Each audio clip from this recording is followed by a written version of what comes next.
Doc Washburn on News Radio 1029 KARN.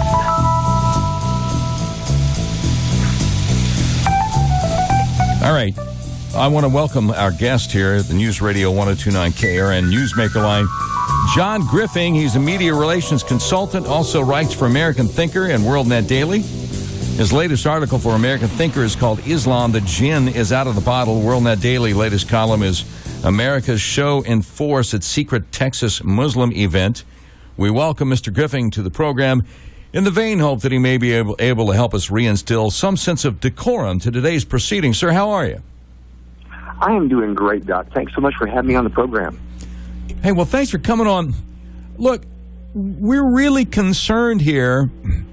There was a congressional hearing late last week in which the president of the National Border Patrol Council, Agent Brandon Judd, says that U.S. Customs and Border Protection agents have been ordered by this president to release illegal immigrants and no longer order them to appear at deportation hearings. Basically, just a license to stay in the U.S. It's kind of like the president's got a pen and a phone, and he doesn't care if Marco Rubio and Chuck Schumer's Gang of Eight bill doesn't pass. He's just going to go ahead and do it.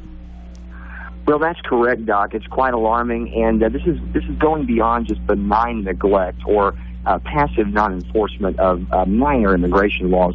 This is the flat-out, declaration of open season on the United States. I mean, we're no longer even apprehending illegals because the pressure on Border Patrol agents to not do their job or be punished is so severe that many of them are now just not even trying to apprehend.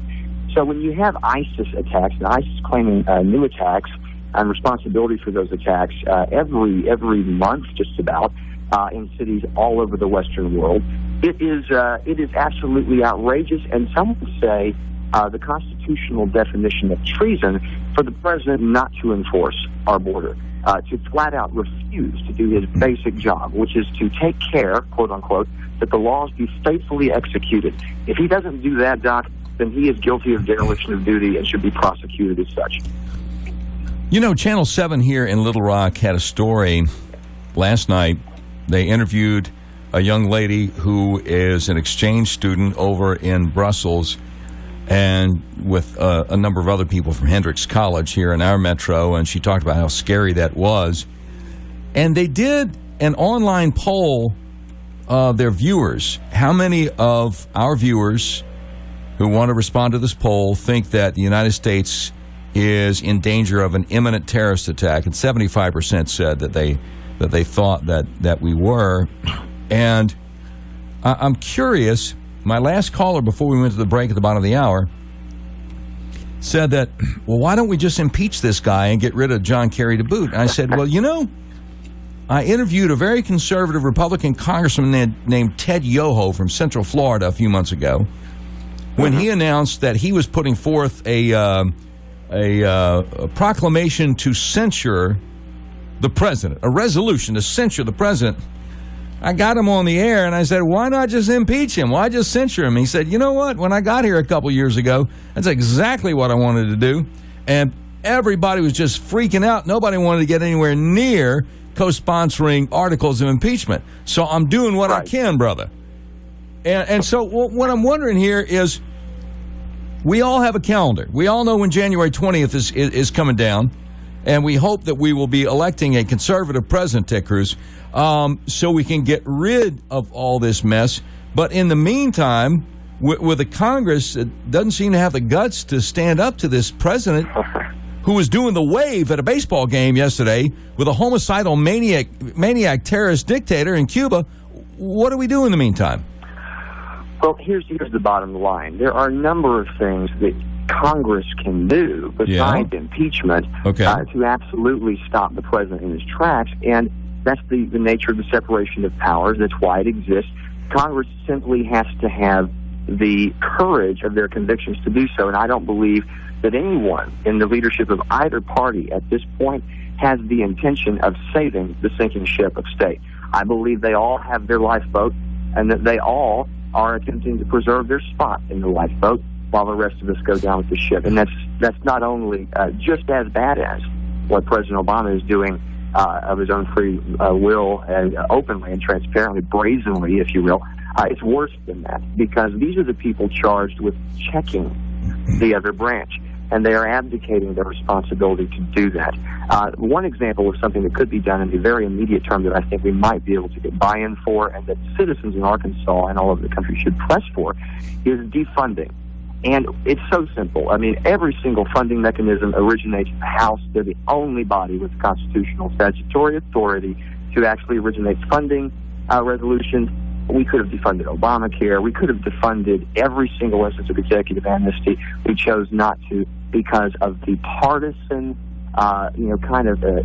pollster focus of a lot of the people sitting there. They believe that these actions would hurt them with the very people that put them there to do these actions. So they're there with a mandate, and they'd rather keep their mandate. It's a kind of a twisted form of logic. It's circular and it's silly. We have people there with a responsibility to take action, and they've been put there with the trust that they are going to do so, and they are not. And if we are to save the United States and prevent rampant ISIS attacks and militant actions within the United States in places of public civilian life, then we need to start acting now to pressure our congressmen and let them know that not only will they not have a job, they're going to face indictment if they don't uphold their oaths of office. Okay, now wait a minute. How would you indict people sitting in Congress? I'm missing something. Look, we do not, as a matter of course, enforce the Constitution's stringent definitions of treason, for example. We don't do this because it's considered to be kind of a politically nutty.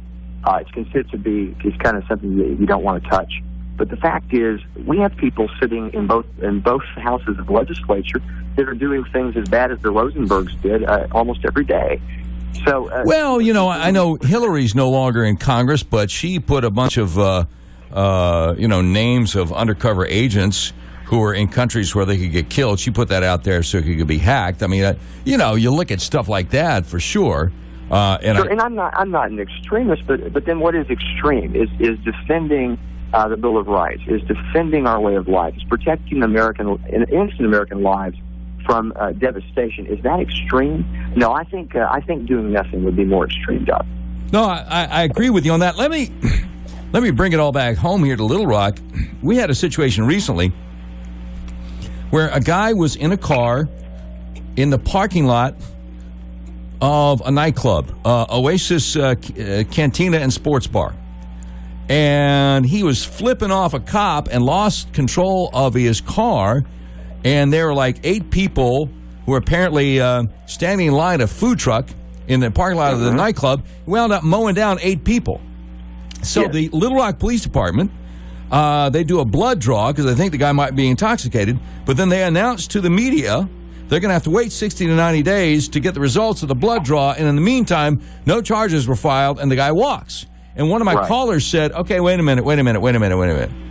This is a nightclub frequented by Hispanics. One of the guys who got mowed down had to amputate his leg. His name is David Fuentes.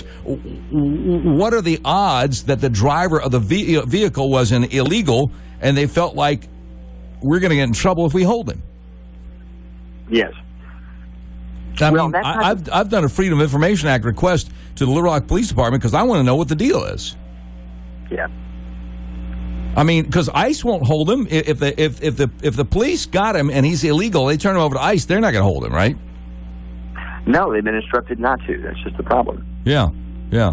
I don't know how to put pressure on our members of Congress to do something about this. We just went through a primary here in Arkansas, seemingly to no avail. I don't know how to get our members of Congress to listen to us.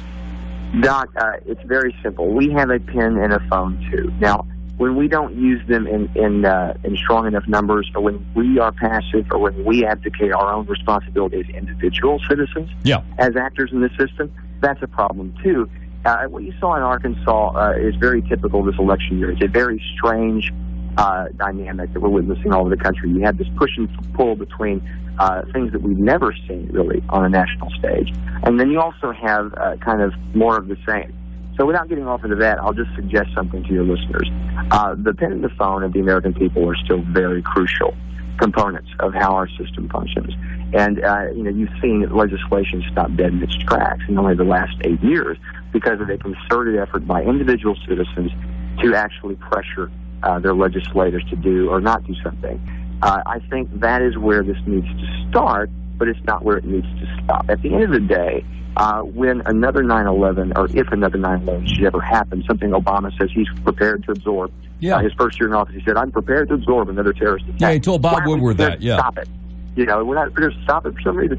So we need to look at that stuff and start focusing on the legal punishment, legally available recourse to actually put people before the appropriate authorities, in these situations. We can't just keep letting them run for office again and get reelected. They actually have to face legal penalties.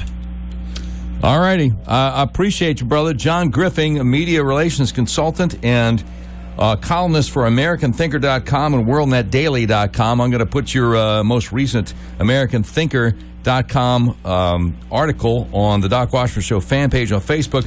We appreciate you checking in. As we say here in the South, y'all come see us. Thanks so much, Doc. All right. Have a great day, sir. Thank you very much. 433-0092.